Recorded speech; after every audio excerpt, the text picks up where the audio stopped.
오늘 읽은 사도행전 7장 전체는 스데반의 긴 설교입니다. 그래서 사도행전에서 가장 긴 설교가 이 스데반의 설교인데요.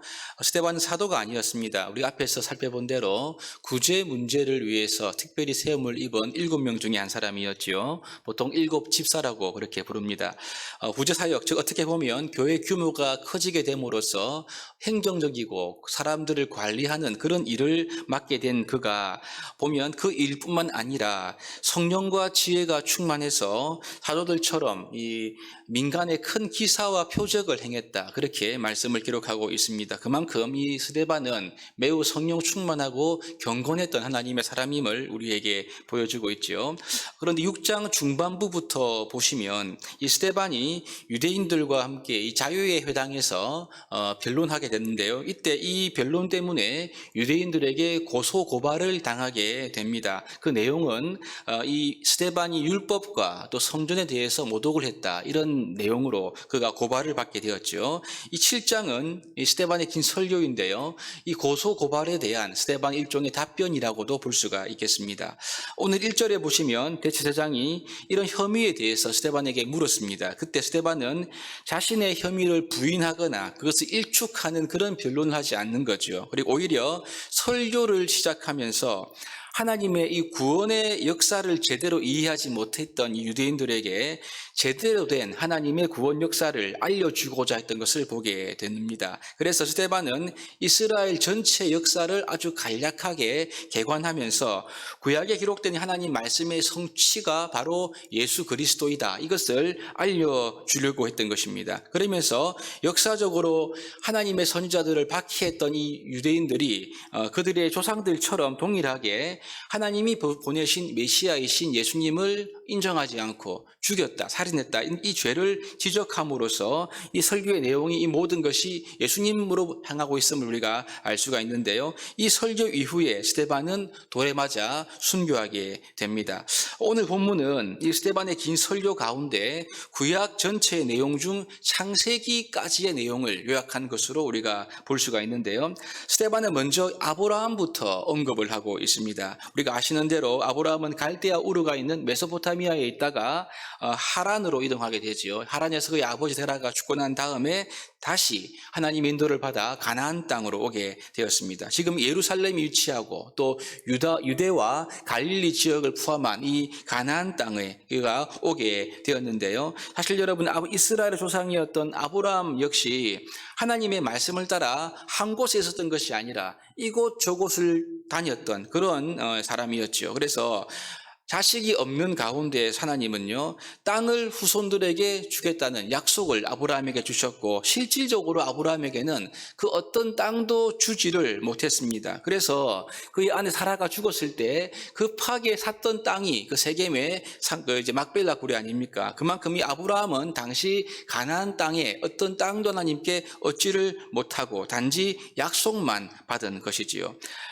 그래서 여러분, 하나님께서는 이 아브라함에게 주신 것이 땅이 아니라 언약이었다, 이 내용을 스데반이 구체적으로 강조하면서 기록을 하고 있습니다. 먼저 6절 7절에 보시면 하나님이 창세기 15장에 보면 횃불 언약이 나오지요. 이때 하나님은 이 아브라함의 후손들이 앞으로 다른 나라에서 나그네가 될 것을 미리 알려주십니다. 그리고 그 땅에서 종이 되어 400년을 섬길 것이다, 이것을 알려주시지 않습니까? 그 이후에 하나님께서 그 이방 나라를 심판하고 이스라엘의 후손들을 구원해서 다시 돌아오게 하겠다, 이 말씀을 미리 하신 것입니다. 이것은 출애굽의 역사를 가리키는 그러한 예언의 말씀인 거죠.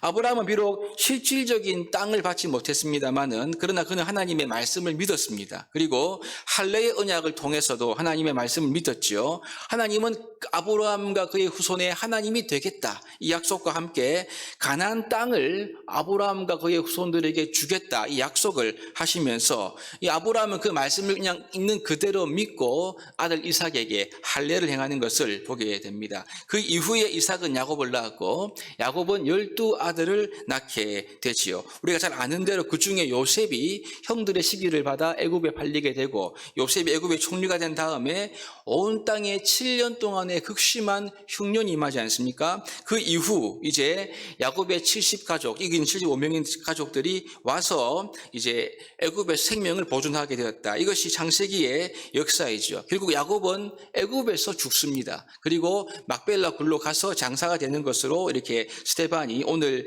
창세기의 전체의 내용을 요약을 하고 있는 거죠. 우리가 오늘 이 본문 내용에서 중요하게 좀 보았으면 하는 것은요, 지명입니다. 지명. 그래서 이스라엘 조상인 아브라함과 그의 후손들이 살았던 지명을 볼 필요가 있습니다. 처음에는 메소포타미아이지요. 그 다음은 하란입니다. 그 다음 가나안 땅에 정착했다가 이들이 간 곳이 어디입니까? 애굽이지요. 이렇게 해서 하나님은 이스라엘 백성들이 아브라함과 이삭과 야곱이 한 곳에만 있는 것이 아니고 이곳저곳을 정착하도록 인도하신 것이지요. 단지 이들에게는 약속, 즉 말씀만 허락해 주셨다는 것을 강조하고 있습니다. 결국 아브라함과 그 이제 조상들은요, 아브라함의 후손인 야곱의 가족들은 애굽에 가서 애굽에 거주하다가 애굽에서 죽게 됩니다. 그럼 여러분, 이 스데반이 창세기를 요약하면서 자신을 고소하는 이 유대인들에게 정말 하고자 했던 그 메시지가 무엇이었을까요? 그것은 하나님은 예루살렘 성전에만 갇혀 계시는 분이 아니다.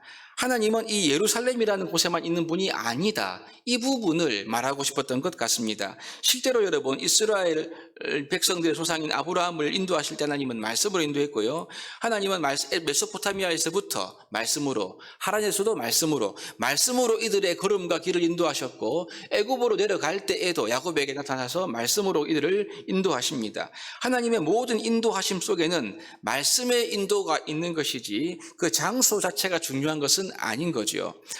그래서 여러분, 우리가 기억해야 될 것은 하나님은 이 장소에 제한되시는 분이 아니라는 사실입니다. 하나님은 공간에 제한되시지도 않습니다. 오히려 모든 장소와 모든 공간을 창조하신 분이 우리 하나님이신 거죠.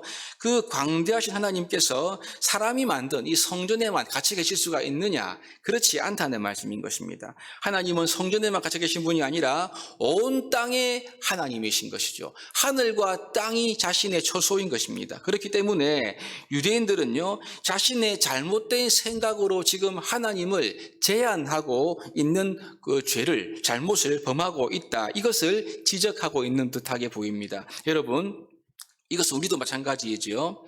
내가 생각하는 범주에서만 하나님을 믿으려고 하고 내가 경험한 범주에서만 말씀을 대하려고 하는 것, 이것은 하나님을 하나님 되게 믿는 것이 아닌 것입니다.